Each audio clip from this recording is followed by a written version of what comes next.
Shlomo Balzan, bonjour, Boker Tov. Boker Tov, bonjour. Merci d'être avec nous ce matin. Je rappelle à nos auditeurs que vous êtes historien, guide, historien de la Shoah en particulier, et guide au mémorial du Yad Vashem. Et c'est justement à ce titre que nous vous avons sollicité pour nous parler un peu de cette annonce qui a été faite la semaine dernière, d'une visite du président de la République française Emmanuel Macron en Israël, première fois qu'il va se rendre en Israël en tant que président de la République, mais non pas pour une visite officielle, mais pour en tout cas un forum important de très haut niveau, puisque il y a plusieurs chefs d'État comme Emmanuel Macron qui participeront à ce forum à l'occasion du 75e anniversaire de la libération du camp d'Auschwitz. Ce sera en janvier prochain, autour bien entendu de ce qui est devenu désormais la journée internationale de la Shoah, le 27 janvier, qui donc coïncide avec la libération du camp d'Auschwitz. Expliquez-nous quel est l'objectif de ce colloque international auquel participeront également les présidents de l'Italie, le président américain Donald Trump, peut-être également Vladimir Poutine.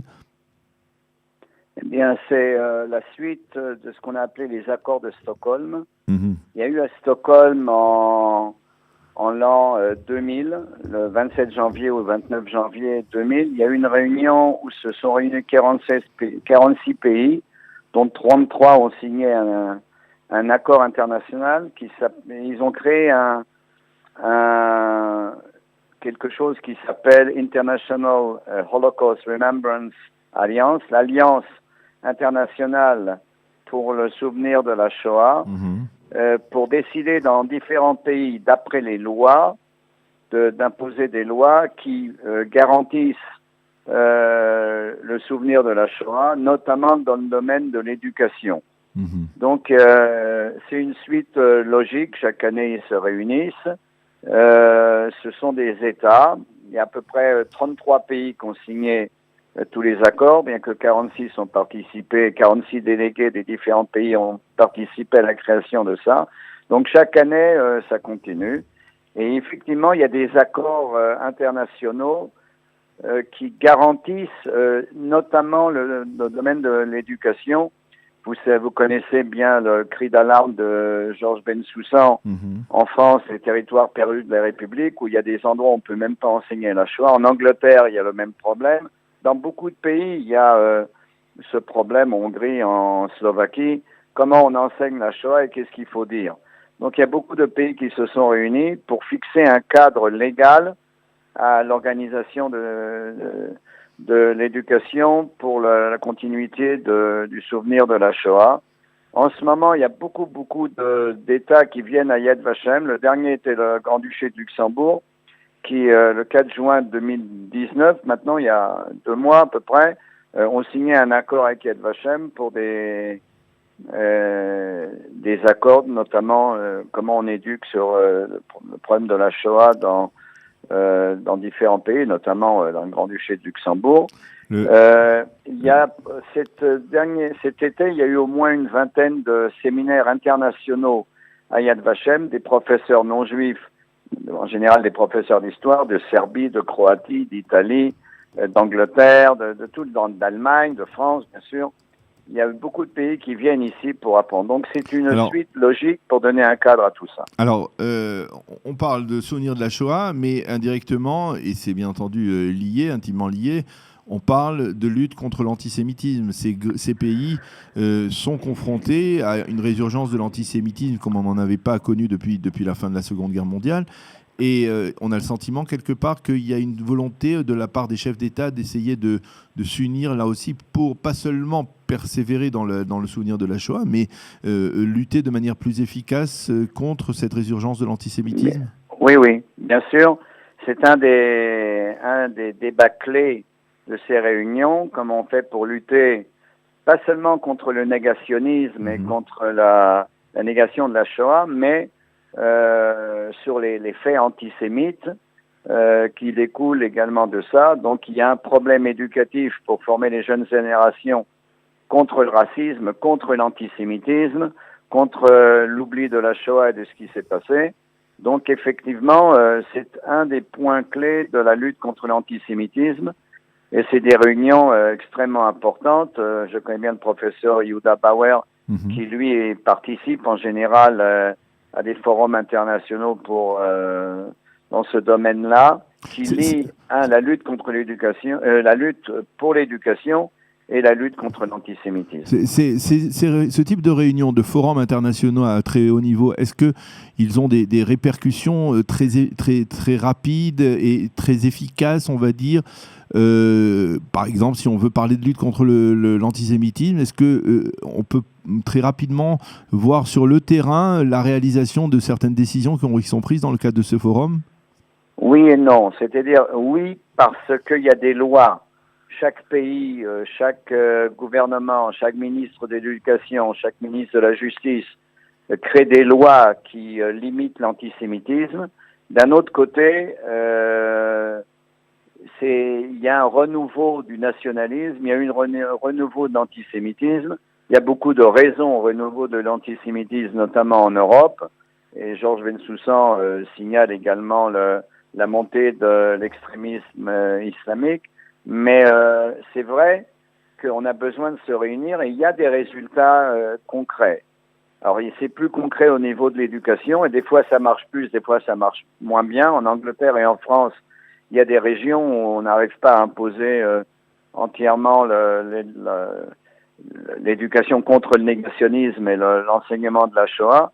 Il y a des endroits où l'antisémitisme agit, comme en Hongrie, comme en Slovaquie, comme en Belgique ou en France, bien sûr. Il faut des lois. C'est-à-dire que ces réunions sont très importantes pour à chaque fois donner un nouveau cadre qui permettrait de bloquer.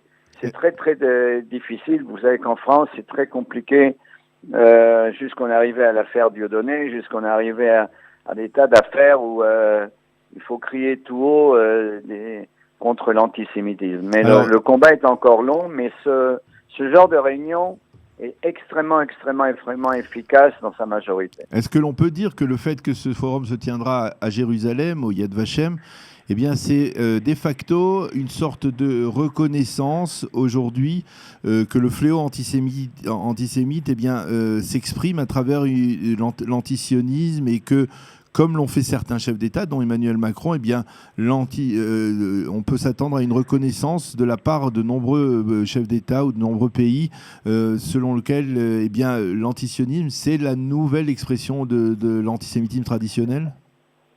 J'espère que ce sera une des conclusions. C'est très, très délicat dans différents pays, mais c'est clair que c'est un des buts de cette réunion, c'est-à-dire qu'il y a également dans les buts du nouvel antisémitisme, de le transformer en quelque chose de plus politiquement correct qu'on appellerait l'antisionisme. Et c'était effectivement, il y a un danger extrêmement clair. Donc ce genre de réunion à Jérusalem va ajouter effectivement, comme vous le dites, un nouveau cadre, que le lutter contre l'antisionisme et pas seulement contre l'antisémitisme. Et qu'il y a un amalgame. Le mot est employé maintenant en Europe toutes les 2 minutes, le mot amalgame. Oui, il y a un amalgame entre antisionisme et antisémitisme. Il faut lutter également contre cet amalgame. Ce genre de réunion va effectivement faire avancer cette cause. Ça, c'est vrai.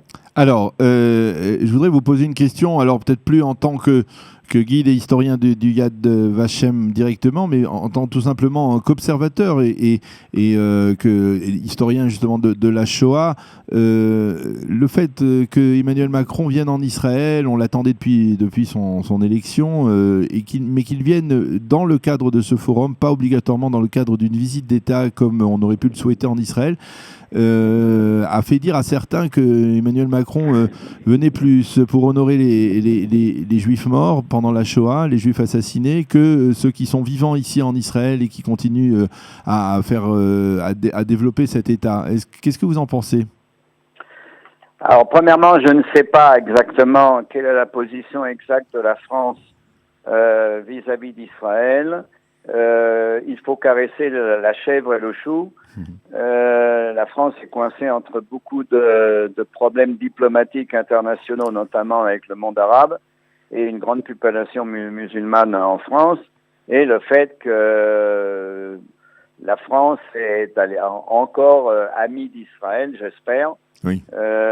Et que cette visite, on verra après, d'après les déclarations qu'il va le faire et le genre de discours qu'il va le prononcer, on va voir effectivement quelle est la route que la France va suivre. Mais il est clair en ce moment que, au point de vue international, tout le monde est très gêné à faire des accords entre des pays antisémites où il y a beaucoup d'antisémitisme et crier la vérité historique. Alors, tous ces problèmes diplomatiques existent. J'espère que les déclarations que va faire le président Macron quand il va venir à Jérusalem, la capitale d'Israël, à Yad Vashem... Parce qu'il y a de moins en moins d'officiels français qui viennent ici en Israël, à Jérusalem. C'est quasiment il n'y en a quasiment pas depuis que Donald Trump a reconnu Jérusalem comme capitale de l'État d'Israël. Ça, je ne sais pas. Je ne peux pas dire. Je guide beaucoup d'officiels français, notamment beaucoup d'entrepreneurs et j'ai guidé beaucoup de gens qui viennent de France et proches du gouvernement ou de l'administration, la grande administration française. Mais ça, effectivement, il y a un sentiment un peu de retrait de la France vis-à-vis des relations avec Israël. Ça monte et ça descend, donc j'espère que ça va remonter, que les déclarations du président Macron seront très très claires sur ce sujet. Ça, on saura après la réunion. Je peux pas dire maintenant. Oui. C'est vrai mais vous avez raison, il y a un sentiment. Il nous manque. Il y avait plus d'amitié, peut-être. Je sais pas. Je sais pas s'il y a un vrai refroidissement. Ça, je ne peux pas dire. Je ne sais pas. Mais j'espère que cette réunion et la venue de Monsieur Macron, même si c'est pour des choses tristes et pas pour des choses de relations plus fortes entre Israël et la France. Mais je sais qu'il y a beaucoup de choses du gouvernement français ou de personnes du gouvernement français qui viennent ici et qui viennent avec beaucoup de chaleur et beaucoup d'amitié pour Israël et beaucoup de reconnaissance et d'admiration.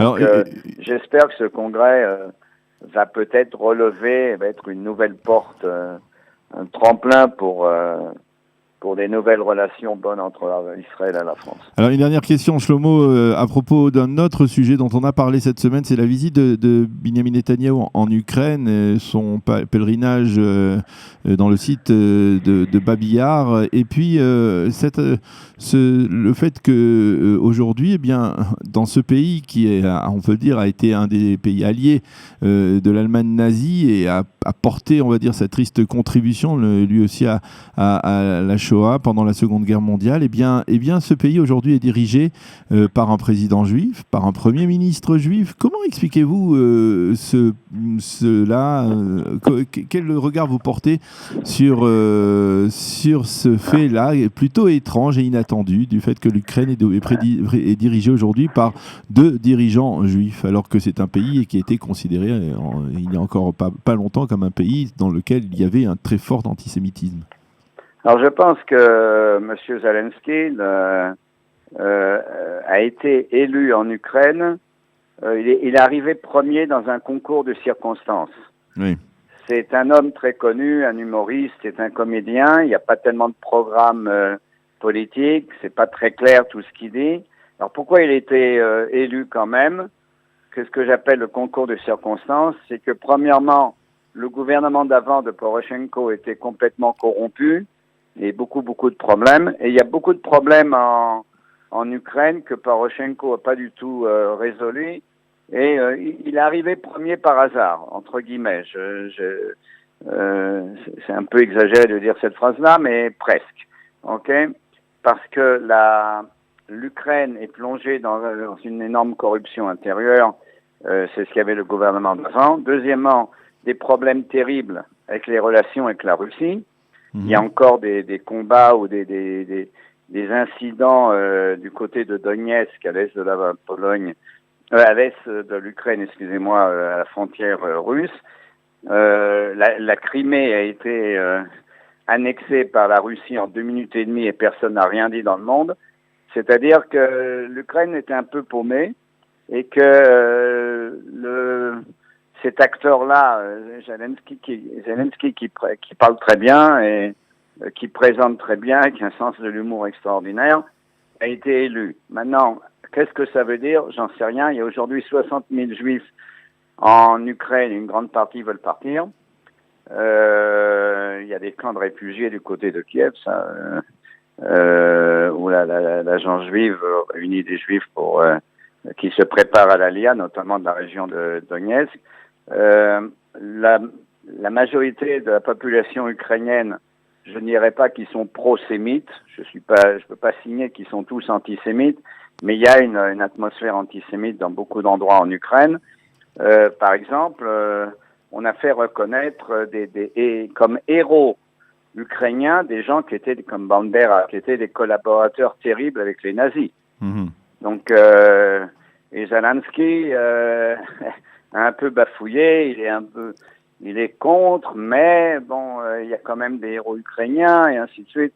Enfin, il a pas tellement réagi d'une façon extrêmement forte sur le fait que l'Ukraine honore des Ukrainiens qui ont été des collaborateurs extraordinaires avec les nazis. Donc, d'un autre côté, Israël a besoin d'accords internationaux, de rapports avec beaucoup de pays. Donc, on est toujours coincé dans le même problème. C'est la même chose avec les Hongrois. D'un côté, on ne peut pas choisir toujours tous ses amis, et c'est pas sûr que tous les amis sont vraiment des amis. Mais les relations internationales, la politique internationale a également certaines exigences. Donc, là aussi, il faut caresser la chèvre et le chou, et c'est un peu compliqué. Mais je ne sais pas. Je pense que le fait que Zelensky soit Premier ministre, c'est très très important. Qu'est-ce qu'il va y avoir dans l'avenir? L'avenir nous le dira. Je ne sais pas exactement quoi vous dire sur l'avenir. Mais c'est clair que la situation est pas non plus très équilibrée. C'est pas, ça peut tomber dans tous les deux. Il peut y avoir une réaction du fait qu'il soit juif, il peut y avoir une réaction terrible de la population. Si ça marche pas. Donc, eh bien, on l'a bien compris. Merci beaucoup, Shlomo Balzan, de nous avoir éclairé sur tous ces sujets liés donc de près ou de loin à la Shoah et à la lutte contre l'antisémitisme. Merci d'avoir été avec nous à notre micro ce matin et bonne journée. Shalom. Bonne journée, shalom.